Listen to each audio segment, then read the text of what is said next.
Today on Coding 101, we're getting more Perl with inputs and if-thens. Stay tuned. Netcasts you love.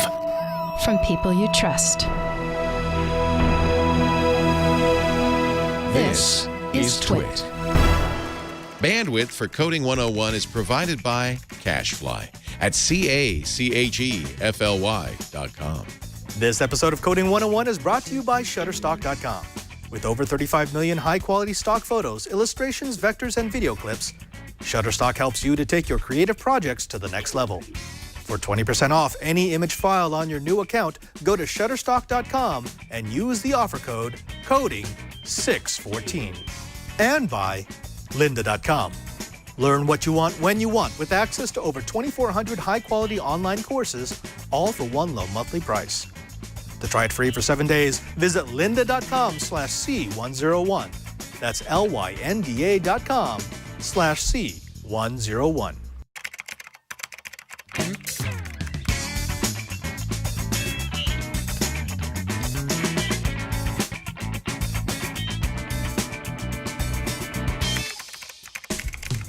Welcome to Coding 101. It's the Twitch show where we introduce you to the secrets of the Code Monkey. I'm Father Robert Ballas. And I'm Shannon Morrison. For the next 30 minutes, we are going to get you all coded up on everything you need to know to be a Perl code warrior.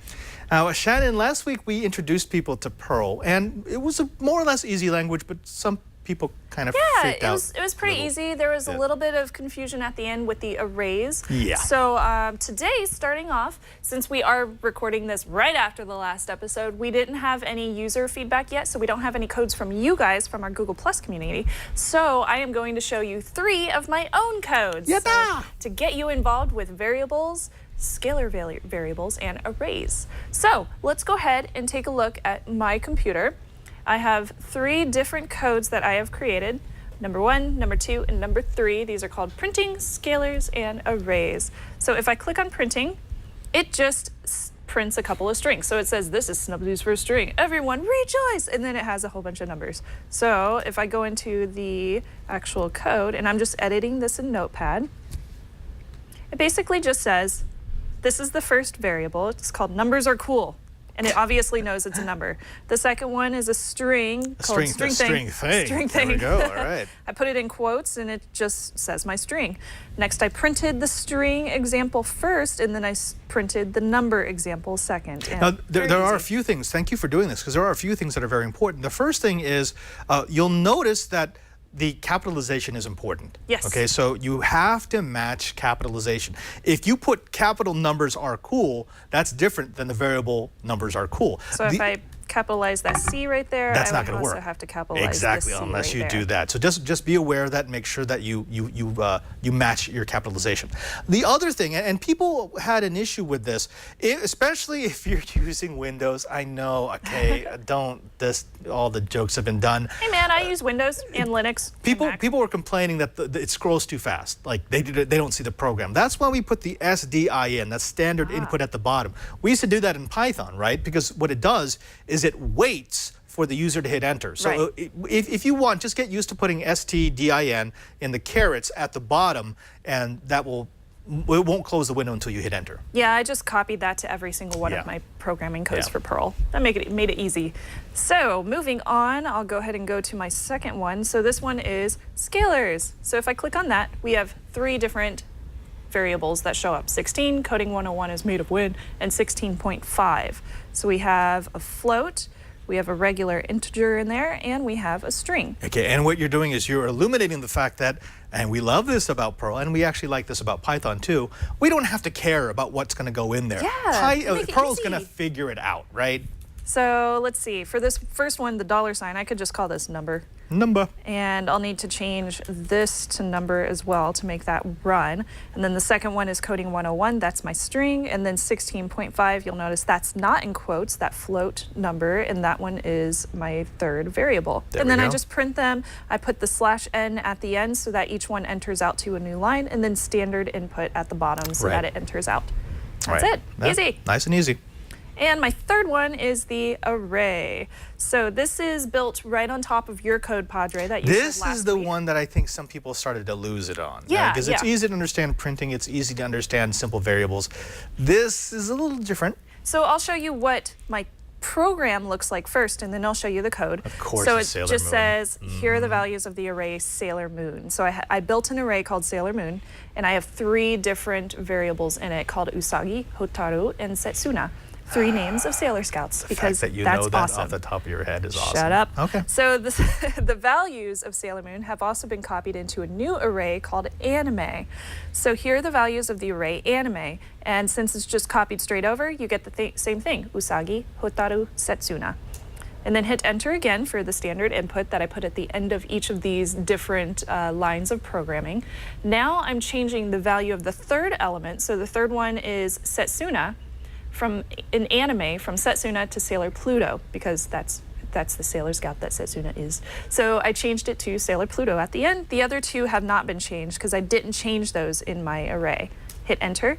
And then in the meantime, the array Anime stays the same. Right, exactly, because you made a copy of the array, so Exactly. even though you changed one of them, the copy stays the same. And Oh there we my go. goodness, and there goes our TD being... Can we watch this all day? No, we can't. That's kind of freaky, actually. I forgot that part. All right, so I'm going to hit enter, and I'll go ahead and show you the code behind here. Okay, so at the top we have Sailor Moon. So we have this array made with the @ sign at the beginning, and then I put it in parentheses, and each one has quotes around it. The first one's called Usagi, then we have Hotaru. There's a comma separating each one and a space, and then Setsuna is the last one, and then a semicolon at the end. Next, I printed just a regular string. Here are the values of the array Sailor Moon, and then an enter at the end. And then I printed each of the different variables inside of that array. Now, let's pause here, because this is something that I think people kind of got confused with, because they said, wait a minute, the array is called Sailor Moon, and you use the @ symbol. Why are you using the $sign symbol down below? This is actually very important, people. If you got confused at the end of the last This episode, let me equals explain it right now. this. At Sailor Moon, that line that we have at the top, that absolutely opens up a new array. And the array, as we learned in the first episode, is just a list of scalar variables. Scalar Yes. variables were the first variables we covered that had the $sign as their symbol, right? First one, second one, and third one. Exactly. Now at the bottom, you might be wondering, wait a minute. If the array is called Sailor Moon, why am I using the $sign, which is associated with the scalar variable? The reason is because what is an array? We already defined what an array was. An array is a list of scalar variables. So if I'm talking about the entire array, I use the @ sign. Yes. But if I'm talking about an individual element within that array, it's just a scalar variable, right? Because an array is nothing but scalar variables. So in this instance, because I'm calling out index number 0, index number 1, and index number 2, 0 I is this use one. the $sign. 1 is Hotaru, 2 is Setsuna. There we go. So each one is separated. And then we move down to Anime. So this is where I'm taking those values of Sailor Moon and I'm copying them into a new array called Anime. So here we have array number 1 called Sailor Moon, and it's equal to array number 2, which is Anime. Right, and she is using the array symbol because we're making a copy of the Just a entire copy. array. Yeah, right. it's just a copy. You're not editing in anything or whatever. You're just copying it over. So if I print each variable inside of Anime, it's going to be the same thing. Usagi, Hotaru, and Setsuna. Boom. Yep. Moving on, I'm now changing the value of the third element in Anime from Setsuna, the first name of it, to Sailor Pluto. So here we have Sailor Moon 2. So that's the very last variable in our original array right here, Setsuna. So if I scroll back down, here we go. Now it's going to say equal to, and it gives it a new title of Right. Sailor Pluto. You're just reassigning it. Yes. We've done that before in the languages that we've covered. And then I print out the same thing. I have Sailor Moon, the first part, the first variable, the second variable, and the third variable, which is Sailor Pluto. So you see this one change from Setsuna to Sailor Pluto. Boom. And then I hit enter again, and the last part of this is, in the meantime, the array Anime stays the same. So you'll notice up here we had Sailor Moon 2 changed to Sailor Pluto. Down here we have Anime 2, does not change, that one stays as Setsuna. Now I've said Setsuna so many times that I feel like it's not a word anymore. I know. Actually, isn't Setsuna like an Setsuna? orange? I think it means time Like or the something. 11th Doctor liked Setsuna. Oh no, it's a Satsuna. Sad tuna. Sad. It was like a little change. Never mind. Sad Okay, panda? never mind.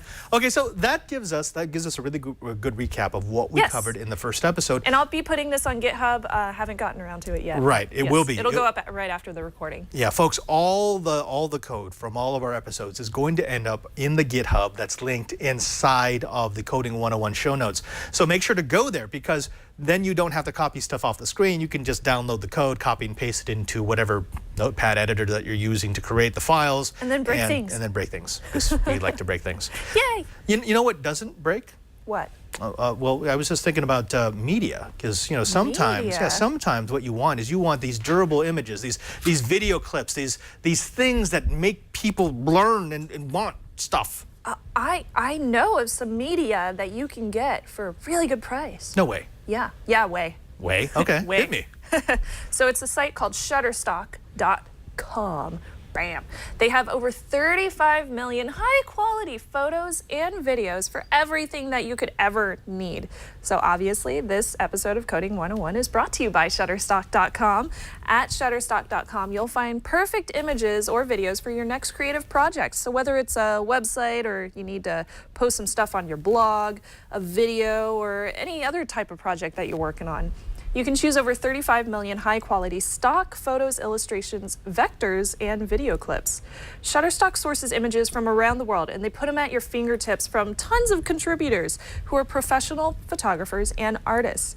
And plus, they review every single image that comes in, every single video that comes in for content and quality before adding it to the library. So you're not going to get anything that's really, really terrible on the site. Everything is awesome.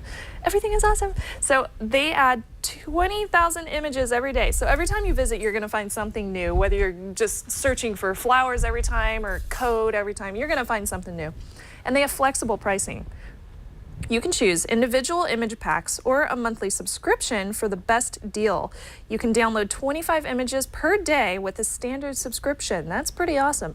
And you can download any image in any size, and you can pay only one price. Bam! Shutterstock also gives you the images you need to bring your creative projects to the next level, and they make it easy. They have sophisticated search tools. You can search anything: color, file type, gender, emotion, whatever. Shareable lightboxes, so you can save images to a lightbox gallery and you can access them. You can share them with other team members or your friends and say, oh, do you like this picture?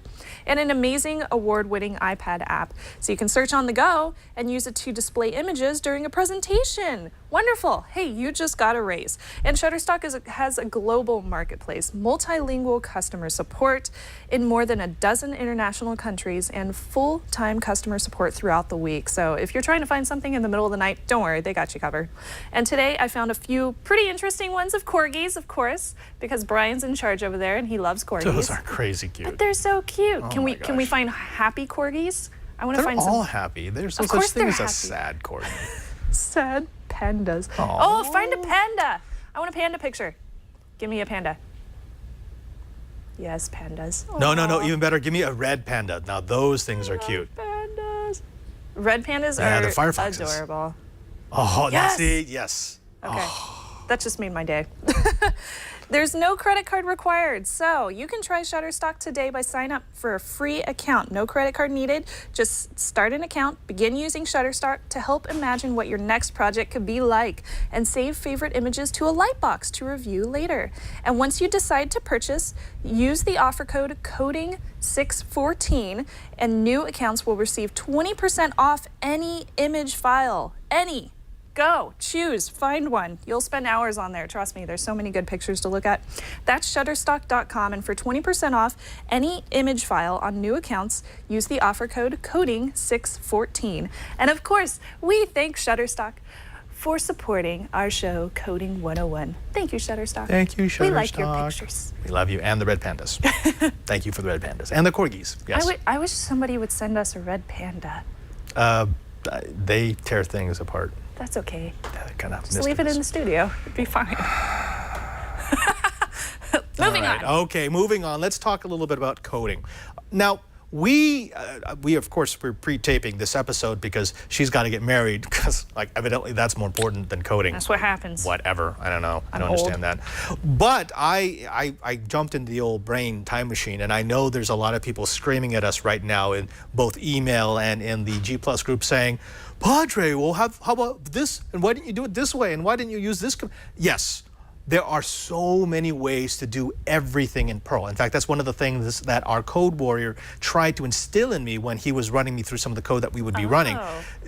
We are giving you a single way. And normally we're giving you the easiest way to do something. There are much more elegant ways to do pretty much every function, every process, every procedure that we're going to teach you. That's one of the wonderful things about Perl, which is you choose the way that you like. You choose the way that works best for the problem you're trying to solve. It's very similar to using the Linux terminal in a way. It really is, right? I mean, there's no bad way to use it. If you can get something done, then that's great. That's the way you do it. And the more ways you learn how to do it, the better off you'll be. So we're teaching you one way, but please, and we're both going to say this, don't stop at Coding 101.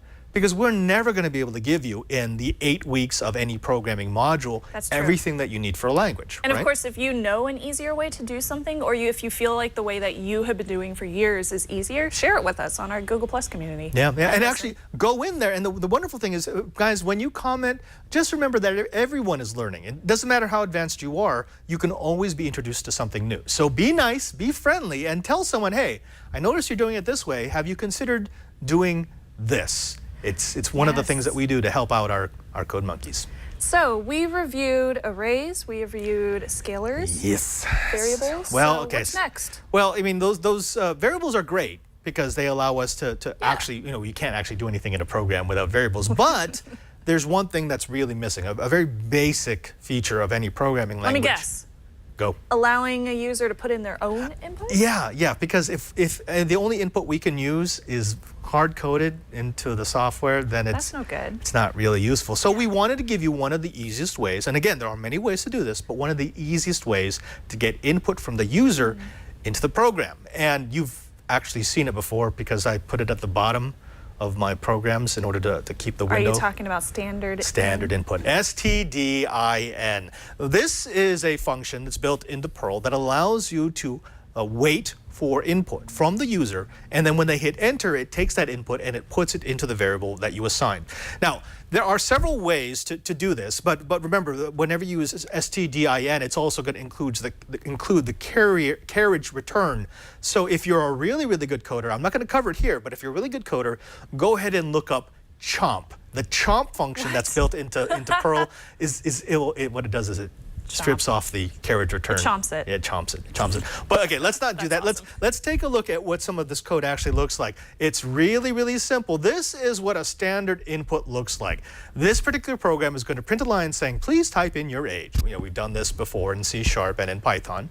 And then it's going to create a variable, and it's going to say age is equal to standard input, STDIN. Again, this all it does is it's going to wait for the user to type in something. And when they hit the carriage return, standard input is going to put that value into the variable called age. Oh. Okay, and then it's easy. going to print your age is, and then variable. And then whatever they typed in. It's just going to type in exactly, it's going to put out whatever they typed in. Super simple program, and when I run it, it's going to look a little something like this. So please type in your age. Let's 62. See. I am 82. That was close. Yeah. And your age is 82. Okay? Now, super simple, but again, this is important because it allows us to take information from the user and actually run it through our program. The other thing to remember here, and I'm going to stress this a couple of times until people get it into their memory, is I don't have to end the print string in order to print the variable. Oh. This kind of freaked out some people because they're used to saying Python and C# where you'd have to do something like this, where you'd have to say, okay, well, right, I end the string and then I print the variable. You don't have to do that because in Python is looking for this, and it knows when you put that there, it knows you're dealing with a scalar variable and it will print the scalar variable. That's cool. Right? Okay. Okay. I got this so far. Yeah. So now let's go from that. That's standard input. It's really simple. Let's go to something that is a little less simple, but we've played with it a lot, and that is going to be if then else. If, else, Yay! else, if. You're going to want to come back to us, Brian. Okay. Okay, so this is going to be using comparative operators. Do you remember these from C# and from Python? Yeah. Remember, equal to, greater than, equal to, less than, equal to, yeah. less than, yeah. So these are the 6 basic operators that I can use to put inside of a conditional statement. Remember, a conditional statement is always true or false. There's only 2 options. It's either going to be true or it's going to be false. Right. So, for example, if I have 6 equals 6, that statement is true. Because Yes. 6 is equal to 6. If I have 5 greater than 7, and I put that into a conditional statement, that's going to be false because 5 will never be greater than 7. Right. Okay. Now, I can use these conditional operators to compare 2, say, variables. Okay. And in those 2 variables, it will allow me to change the condition from true to false and to either have an if statement run or not, have a piece of code run or not. And again, this is the basic building block of any program. Yes. The ability to make a decision is based on if, then, else statements. Okay. All right, so let's take a look at what the code looks like. Here we go. This is actually a revamp. This in comments. This is a Python program that we did a couple of weeks ago that took number A, number B, and then compared number A to number B, and then it just said, I remember that. is A less than B, is A equal to B, or is B less than A? Yeah. Right? Very simple, and this is a decision tree, right? So let's say I entered 1 for A, I entered 2 for B. The first if would say, okay, is 1 less than B? Yes. It's going to say yes, and it's going to print A is less than B, and it's going to skip everything else. But right? if you switch that around, Right, then it would get to the first statement and say, is 2 less than 1? It would say, no, it's not. Then it would say, well, then is 2 equal to 1? It's not.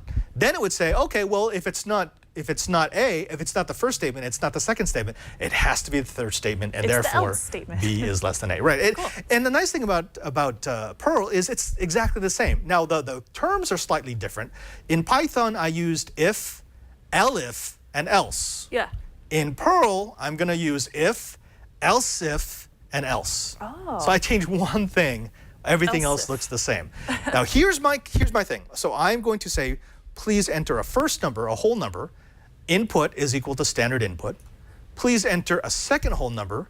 Input 2 is equal to standard input. So I now have two numbers from the user, right? Okay. Then it's going to run me through this. Now, my if-else statements look almost like Python. You're going to notice a few differences. The first is I'm using brackets again. So we're back to C#. Back to brackets. Okay. Right, okay. Notice that I have a semicolon in the code base for where it would execute. Right, so if this is true, if this conditional statement is true, if input 1 is less than input 2, then print the first number is less than the second number. Okay. If that's not true, then it's going to all move on to the second case. Okay, well, is input 2 less or greater than input 2? If it is, then it's going to say the first number is greater than the second number. Right. If it's not greater than or less than, then the only thing left It moves on to the else. is it's statement. equal. Right, exactly. So when I run this, it's going to do this. My software will say, please enter a whole number. I'm going to say 6. And please enter a second whole number. I'm going to say 6. It's going to run through the if and to the else if, and get down to the last one, and it's going to say, oh, well, they're the same value. Yeah. Okay. That's easy. Very simple decision tree, very simple, but this is how it works in Perl. So if you remember your Python examples, it's the exact same. The only thing that's different is we call the else statement different, and we put the code base in brackets. Woo! Okay? I got it. Nice and simple. Now, the cool thing about that, again, is because that really doesn't matter how advanced your program gets, you're going to be building if-else statements into your Yes. software. Pretty much no matter what you're doing. Yeah, exactly. Now, there's something else I should mention, and actually our code warrior is going to get to it, and that is I used 6 conditional operators.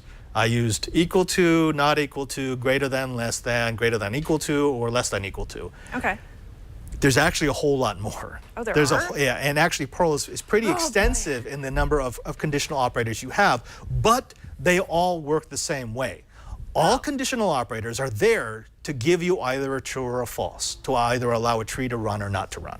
Where can I find all of these? You're going to find, we're going to have the notes inside the show notes. Awesome. We're also going to put a couple of links to some decent Perl documents, but more or less just play with them. I mean, if you've got a conditional statement, you can put anything in there. Yeah. So play around with some of the more advanced conditional Cool. operators Hey, I can't wait to you'll be write my happy. first if-else statement in Yeah, Perl. absolutely, absolutely. Now, we are talking a lot about knowledge that people should have that maybe they don't have right now, and knowledge that they're not going to get through a 101 program. Shannon, I bet there's another place online where you could find that. I wish there were. You know, some place that could give you easy to understand, easy to follow, easy to skip to lessons so that you can find exactly what you're looking for. I know a site. What? Lynda.com. I've heard of this Lynda.com. In fact, what I heard about Lynda.com, it is the place, the online repository of knowledge. It's a place where you go if you want to update your business skills or perhaps learn a new programming language or maybe even recall something that you've forgotten. That's what Lynda.com is all about. Now, Lynda.com helps you to learn and keep up to date with your software, pick up brand new skills, or explore new hobbies with their easy to follow video tutorials. Whether you want to master the fundamentals of programming, learn a new programming language like Python, or build your first iOS app with Swift, Lynda.com offers thousands of courses in a variety of topics. Lynda.com, exploring programming fundamentals, getting started in everything from databases and object-oriented design to code efficiency and test-driven development is part of the package. There's also a course on the new features of Java SE8 and the foundations of programming for kids, which teaches kids to program using techniques, apps, and hardware. In other words, Lynda is all about giving you the methods and the tools that you need to learn in the way that will be most efficient. Now, we've been using Lynda here on Coding 101 to sort of fill in the knowledge, especially since a lot of these languages, well, it's been years, it's actually been decades since I've done them in the real world. It's always nice to have an easy to follow, easy to access, easily indexed repository of knowledge. Now, Lynda has over 2,400 courses with more added weekly. All Lynda.com courses are produced at the highest quality, not like homemade videos on YouTube, which, although they're great, may not have the best sound, may not have the best lighting, may not use the best cameras or the best actors. Lynda.com works with software companies to provide you updated training the same day new versions hit the market, so you'll always have the very latest skills. At Lynda.com, the instructors are accomplished professionals at the top of their fields, and they're passionate about teaching. These are not just in a classroom 24 hours a day type folks. They're actually out in the field. They know what works, and they know what the business world wants. Lynda has courses for all experience levels, from beginners, intermediate, and advanced, and you can watch from your computer, your tablet, or your mobile device. Whether you have 15 minutes or 15 hours, each course is structured so that you can learn from start to finish. You can also search the transcripts to find answers or read along with the video. They offer certificates of completion so that when you finish a course, which you obviously will, you can publish it to your LinkedIn profile, which is fantastic if you're a professional looking to tell companies what you've learned. So here's what we want you to do. We want you to try Lynda. It's only $25 a month for access to the entire Lynda.com course library, or for $37.50 a month, you can subscribe to the premium plan, which includes exercise files that let you follow along with the instructor's projects, using the exact same project assets that they do. And you can try Lynda.com right now with a free 7-day trial. Visit lynda.com/C101 to access the entire library. That's over 2,400 courses free for 7 days. That's lynda.com/C101. And we thank Lynda for their support of Coding 101. Snubs Apparently it's found donut day. donuts. Somebody just left these here, and they're mine now. That was weird. That was like input. This is standard input, actually. I don't know how they got here. I think it was Liz. Liz gave them to us. Well, you know what? Aside from the coolness of donuts just showing up on the set, I think that this is the time, Snubs, where we talk to our code warrior. Yay! Ladies and gentlemen, without further ado, our code warrior, Mr. Patrick Delahanty. I had 2 donuts Pearl already. Father. You had. It really is donut day. Thank you for saving me one. Now, Patrick, we did some basic stuff today. We talked about standard input. We talked about decision trees with if-else statements. That's kind of fundamental, right? I mean, no matter what the language, you kind of have to know that stuff. Yeah. And so I'm going to demonstrate a little bit more, take it one step further. Ready. Okay, I've got a program here. I'm going to run it first, and then I'll show you how it worked. This one, pick a number, any number. 16. 16.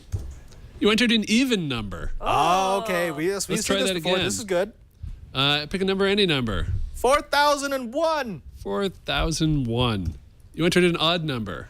It works. I And am this odd. also works with negative numbers. Ooh. Negative 5252 is an even number.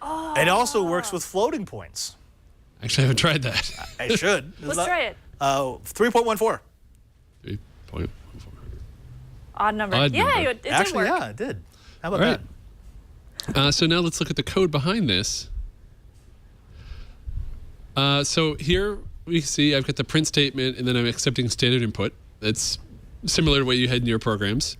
Now here is my if statement. If and number mod. mod. This is percent is a mod. So if number mod 2 Right. and 2, because I Yeah, want to determine even exactly. or odd. Now, for And the folks who may not remember, we did this in Python. What mod does is it doesn't give you the answer. It doesn't give you the quotient. What it does is it gives you the remainder. So if I do something mod 2, it's saying if I divide it by 2, what's left over?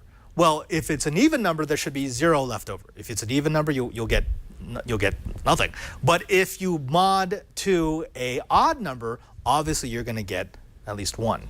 Now, isn't mod short for modulo? Modulus. Modulus. Modulus. Okay. Which is Klingon for, is it odd? a modulus will be in the next Avengers movie, I think. Yes. Okay. Whoa. Okay, focus, people. Focus. All right. All right. So back to the Friday. code. This is a fantastic example of a decision tree. So you're using a simple math, which is modulus, which allows us to determine whether or not an inputted number is going to be odd or even. But I noticed that your if-then statement looked a little different from mine. You mean just the formatting? Where Yeah. I've got, my habit is to put the brackets on the same line rather than a new line. Exactly. But this is one of the cool things about this. Remember, it doesn't matter. If you go back to his code, Brian, you'll see that the brackets are, as long as you've got the semicolon where it should be, this again could be all on the same line. So Yeah, but pick the that- style that's good for you, and All there on we the go. same line. That would just be hard to read. So let's And as not long do that. as you have your open and closed brackets, it works. Absolutely. And Worf approves. And Worf Worf approves. approves. All right, what else do you got for us? All right, so let's get out of this, and we'll go into my next little bit here. This one, I'm again doing standard input, but here I'm evaluating Ooh. a string. Cool. And so it's asking, what is your favorite animal? And then if animal equals bunny, and you'll notice here I have the \n because it's included in the standard input after I hit return. And this is not one of our standard 6 operators that we talked about. So this is EQ. Yes. EQ is interesting because what it does is it compares a string. So is one string equal to another string? Cool. Yes. And so then it says, it repeats the input, says you said whatever, and says, yes, bunnies are the best. Or it said, you said animal, or whatever the animal is, and it says, all right, whatever. So let's try running this real quick. 2B. What's your favorite animal?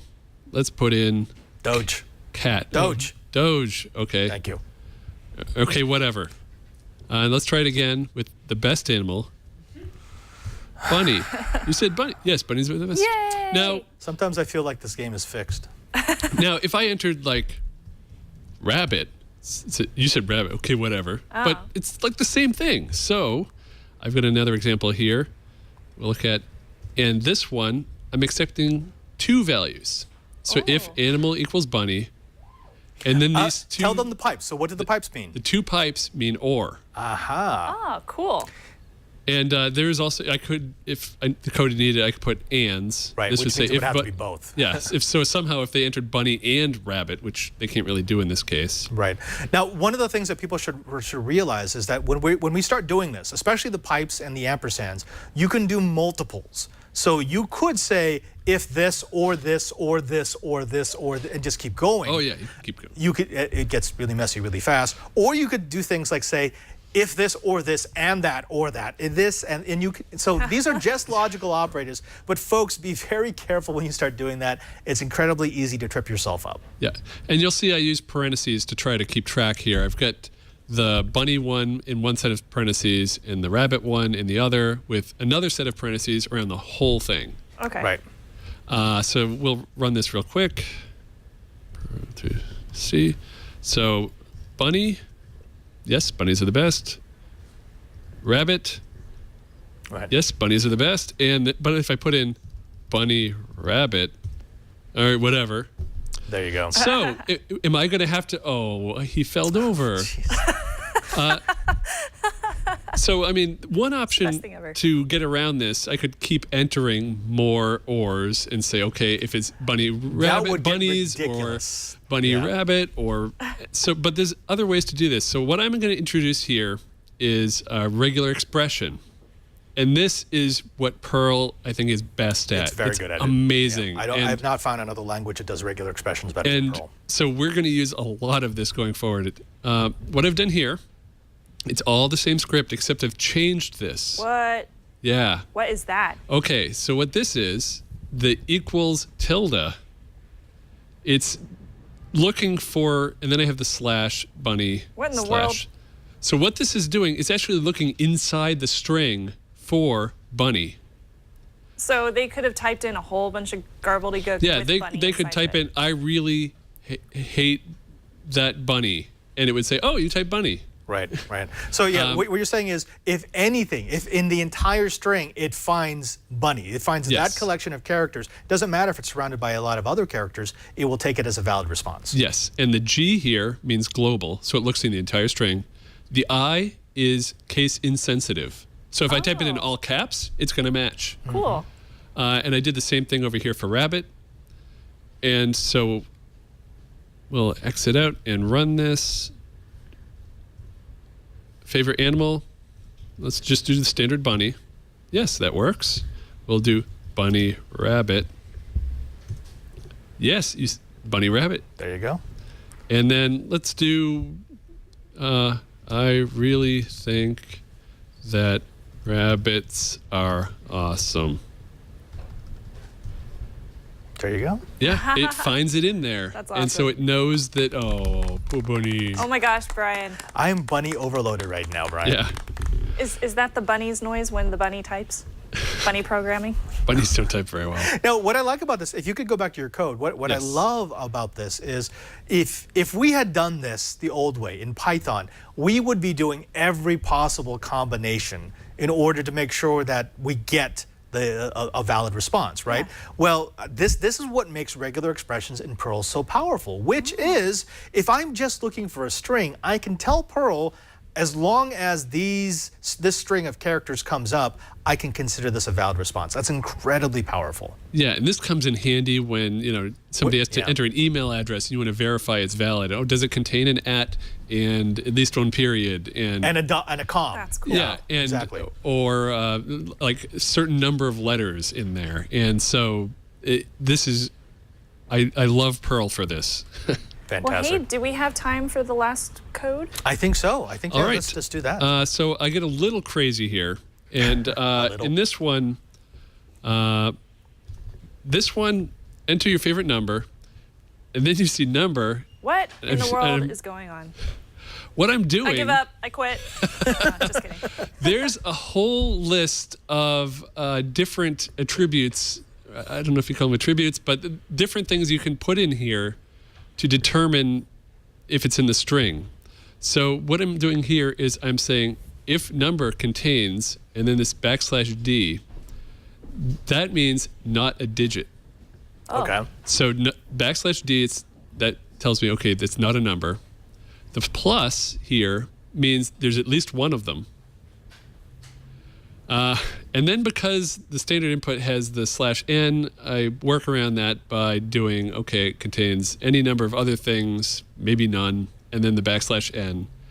And the $sign is the end of the string. Right. But that's so essentially, this is a quick and dirty way to do a sanitization. So if you are expecting a number, if you're looking for a number, you could run this one line, and it's using a regular expression to parse the input, and it will say whether or not it actually contains a number. That's cool. There you go. But if I run it again and say, blah, thank you.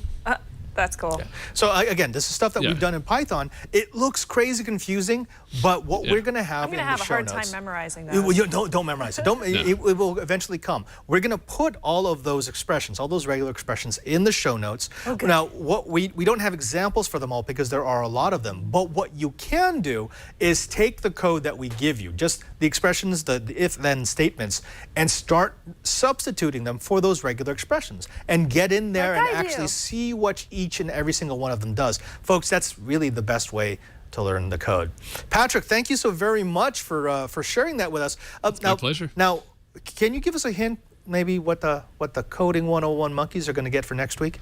I think next week we're going to hit those regular expressions again, and we're going to do search and replace. Ooh. Search and replace. And I believe, is it in 2 weeks that we're actually going to start bringing in stuff from the web?